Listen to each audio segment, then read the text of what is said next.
The movie tells the story of a man and a woman who have been friends for 20 years. The man, Han Soon-woo, is a rookie photographer who has a quiet but kind personality, while the woman, Lee Eun-soo, works as a lyricist. A little different from Soon-woo, Eun-soo is cheerful and tends to talk a lot, traits that really help her in her work. But one day, her composer Kang Woo-il rejected her lyrics, arguing that they lacked emotion. He had wanted her to write lyrics on the theme of unrequited love, but the lyrics she had just shown him were too lighthearted. However, Eun-soo doesn't give up easily. She knows their project must be completed quickly, so she begs Woo-il to give her 2 weeks to revise the lyrics. Seeing her persistence, he can't help but give her the extra time she needs. Meanwhile, Soon-woo has similar problems in his current job, where he feels the photos he has taken over the past year feel fake and meaningless. Therefore, he decided to postpone his photo exhibition, which was supposed to be held soon. He did not want to show his works to the public, even though his studio manager felt that there was no problem with the photos. Later that night, Soon-woo and Eun-soo meet at the cafe they frequent, hoping to find a solution by telling each other about their work problems. Eun-soo says she isn't sure if she can write good lyrics about unrequited love since she's never experienced it before. The concept of unrequited love was too abstract for her, and how could she write about it if she didn't understand it? Soon-woo agrees that unrequited love is hard for someone who has never experienced it to understand. Moreover, he said, unrequited love is different from ordinary love. Someone could show ordinary love easily without fear of rejection, but one can only hide unrequited love in one's heart. He knows all this because he has experienced unrequited love with a woman named Jennifer. Hearing this, Eun-soo asked Soon-woo to stay with her at her house for a while so he could help her write lyrics. But unfortunately, he turns down the offer. Even so, he is still willing to accompany the drunk Eun-soo back to her house. On the way home, Eun-soo finally gives Soon-woo some advice about his photographic work, telling him to be honest with his feelings. If he followed his heart, his photos would surely have meaning. And that's why he also had to tell Jennifer his feelings for her. Hearing that, Soon-woo only responds to the advice with a smile. After parting ways with Eun-soo, Soon-woo returns to his studio, where he looks through the photos of Eun-soo he has taken. Turns out he lied when he said he liked a woman named Jennifer. The truth is he loves his best friend, Eun-soo. He had even loved her for the last 8 years, though he chose to keep his feelings to himself. That's because 4 years ago, Eun-soo had rejected him indirectly. At that time, Eun-soo had just had a failed relationship with her last boyfriend, which really saddened her. And so she told Soon-woo and their 2 friends about it when they were hanging out, hoping they would cheer her up. Upon hearing this, her friends suggest that Eun-soo should date Soon-woo because they would be perfect as a couple anyway. But she rejects the suggestion since they have been good friends for a long time. If they were dating and eventually broke up, she feared it would ruin their friendship. And she doesn't want to lose a precious friend like him. So they should continue their friendship as usual. That way, they will be inseparable. Soon-woo can only smile at her indirect refusal. In his heart, he wanted them to move their relationship beyond just friends. But he already knows Eun-soo's answer even if he confesses his feelings to her. So he chose to keep his feelings to himself, which made him always restless. And it is his anxiety that eventually brings bad effects to his work.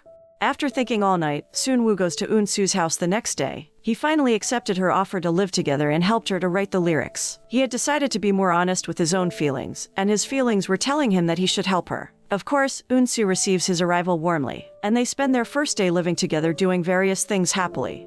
Over the next few days, Eun-soo begins writing lyrics for the song, and Soon-woo does his best to help her. But their togetherness was interrupted when Woo-il came to her house to discuss her work progress. They seem so close when they discuss lyrics that it makes Soon-woo irritated and jealous, and he doesn't hold back in showing his hatred for the composer. Shortly after, Soon-woo starts acting out in front of Eun-soo, like a kid who doesn't like being ignored by his mother. On the other hand, she can't understand why Soon-woo hates her co-worker. In fact, he always disliked every man close to her, making her wonder what made him like that. This caused them to bicker, but the bickering did not last long. Soon they made up and interacted as usual. One night, after Soon-woo and Eun-soo finish shopping together, they are surprised by the sudden arrival of Eun-soo's mother, who is a fortune teller. So when she saw her daughter living with Soon-woo, she immediately tried to tell his fortune using spiritual cards, and how powerful her predictions were. Through the cards, she can guess that Soon-woo is currently in love with someone. It's just that his soulmate is far from him now. Thus, before she leaves, Eun-soo's mother gives Soon-woo one of her cards, hoping it will be a good luck charm for him. Actually, she knew he liked her daughter, and she didn't mind it. She had even indirectly given him her blessing by giving him the card. Day after day has passed since then, but Eun-soo and Soon-woo's relationship still has no significant development. That is until his studio manager calls one night. That night, Soon-woo accidentally leaves his phone at home just when the manager needs photos on his laptop. He kept calling Soon-woo's phone, but it went unanswered since Soon-woo was going out. As the phone keeps ringing, Eun-soo can't help but answer the call, and she complied when the manager asked her to send him the photos on Soon-woo's laptop. However, after she sent the photos, she accidentally found the laptop filled with her old photos. This made her realize that the Jennifer Soonwoo told about the other day was none other than her. She finally finds out that he likes her, but Eun-soo chose to pretend to be ignorant. Though still, she is curious why Soonwoo likes her. So when he returned a few moments later, she immediately asked him about Jennifer. She wants to know when he started liking Jennifer, why he likes her, and when he will tell her his feelings. But Soonwoo refuses to tell her anything. Instead, he angrily begs Eun-soo not to interfere with his love life. The next day, Soonwoo's manager informs him that a world-class photographer is impressed with his work and invites him to collaborate. The news certainly pleases him. After all this time, a famous photographer finally acknowledges and is impressed with his works. But the news also saddened him at the same time. Because if he accepted the photographer's collaboration offer, it would mean he would have to leave the country for quite a long time. And that means he will part with Eun-soo. Meanwhile, Eun-soo also gets good news about her job. Woo-il has approved her lyrics and allowed her to continue with her song project. Wasting no time, Eun-soo celebrated her success later that night with her two best friends, a couple who own the cafe where she often comes. However, Soonwoo wasn't at the celebration since he still had work to take care of. But even so, he remains one of their main topics of conversation that night. And how shocked Eun-soo was when she discovered that her two friends already knew about Soonwoo's secret. They even knew he liked her long before she realized it. Though Eun-soo is still unsure how she should respond to Soonwoo's feelings. Because all this time, she always made a boundary between them since she was afraid she couldn't control her feelings if they got too close. She is afraid that she might hurt Soonwoo if they ever date. That's why she always tried to think of him as a friend. When Eun-soo comes home, Soonwoo welcomes her by giving her flowers. He apologized for being unfriendly when she asked him about Jennifer yesterday. But now he was ready to tell her all about Jennifer. Soonwoo explains that he had liked Jennifer 8 years ago because she had always trusted and supported him, even when no one else did. And regarding Eun-soo's last question about when he will confess his feelings to Jennifer, he thinks he will do it as soon as possible. Hearing that made Eun-soo restless, so she couldn't sleep all night. She still can't decide what to say if Soonwoo really confesses his feelings to her. Over the next few days, Soonwoo prepares everything he needs before he confesses to Eun-soo. And while he was doing that, Eun-soo was busy with her work. She had to meet the singer performing the song and have dinner with the important people involved in the project.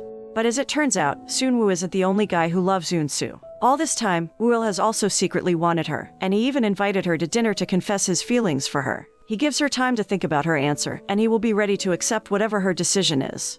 When Woo-il and Eun-soo had dinner at midnight, Soonwoo became worried because she had not come home yet. Then he goes around looking for her, and it doesn't take long until he finally finds her at the restaurant, just as Woo-il confesses his feelings. Enraged, Soonwoo enters the restaurant and interrupts their conversation. But coincidentally, Eun-soo receives a phone call shortly after, forcing her to leave Woo-il and Soonwoo while she answers the call. Things inevitably got very awkward for them, and they just stared at each other for a few moments. And it was at this time that Soonwoo realized Woo-il liked Eun-soo and was trying to approach her. Though still, he doesn't know if she likes Woo-il. He felt he had to investigate it. So, noticing a wine bottle on the table, he asks Woo-il if Eun-soo enjoyed the wine. And the answer he got really disappointed him. Woo-il says that Eun-soo seems to really enjoy the wine. Soonwoo knows that Eun-soo has never liked wine before because she gets dizzy every time she drinks it. If she is willing to drink wine in front of Woo-il, it can only mean one thing. She has opened her heart to him and is trying to please him. And so, thinking he would just be a third wheel for them, Soonwoo rushes out of the restaurant. A few days later, when she visits Soonwoo's studio, Eun-soo finally hears from the manager that he will be going to the United States for some time. The manager enthusiastically explains that this opportunity will completely change his life. In the United States, he will hold exhibitions to make his name as a photographer known to the world. Eun-soo listens to the explanation silently, but it's clear from the expression on her face that she is sad. But to her surprise, Soonwoo welcomes Eun-soo with a gift when she comes home. He had repaired her old bicycle, which she had used when she first learned to ride. And the person who helped her at that time was him. Seeing the gift, Eun-soo thinks Soonwoo will confess his feelings next, which worries her. Her anxiety is so obvious that Soonwoo notices it. Thus, he decided not to say anything about love. He simply told her he was going to the United States, where he would work with his idol photographer and follow his dream. On the day of his departure, Soonwoo apologizes to Eun-soo for not being able to help her finish writing the lyrics. There were no tears in their farewell. After telling her to always take care of her health, Soonwoo gets on the bus and leaves. It was only after the bus left that Eun-soo started to cry. Now she knows what unrequited love feels like, and it makes her heart ache. But she didn't let sadness continue to overwhelm her. After some time passed, Eun-soo returned to her daily life as usual. Even better, her song project was a huge success, which made even top singers interested in her and asked her to collaborate. She is happy with her life now, for her dream of becoming a famous songwriter seems to be coming true. And she has already decided on the answer to Woo-il's love confession. So when Woo-il asks her out for dinner again, Eun-soo gives him her answer. There was a time when she blushed whenever she was near him, she said. But somehow, her heart never beat fast when they met. She also never liked wine, even though she had tried to like it for him. In the end, she realizes that she can't force herself to like Woo-il, just as she can't force herself to like wine. Fortunately, he can understand it. He accepted her decision without the slightest protest. On one occasion, Eun-soo asked her mother to read her love life using her spiritual cards. But much to her shock, one of the cards her mother produced was similar to the card that Soon-woo got. At last, her mother revealed that the card actually meant that their soulmate was close. That means when she reads Soon-woo's love fortune telling long ago, his soulmate was actually close. At that time, she chose to lie by saying Soon-woo's soulmate was far away because she knew Soon-woo didn't want Eun-soo to realize he liked her. But her mother asks Eun-soo not to worry about her love life now. Based on the card she got, her mother deduces that she will get a second chance. It's just that she must not hesitate to take the opportunity if she finds her moment. However, a few months later, Eun-soo still doesn't seem to have that moment. She is increasingly worried because Soon-woo suddenly doesn't reply to her messages anymore.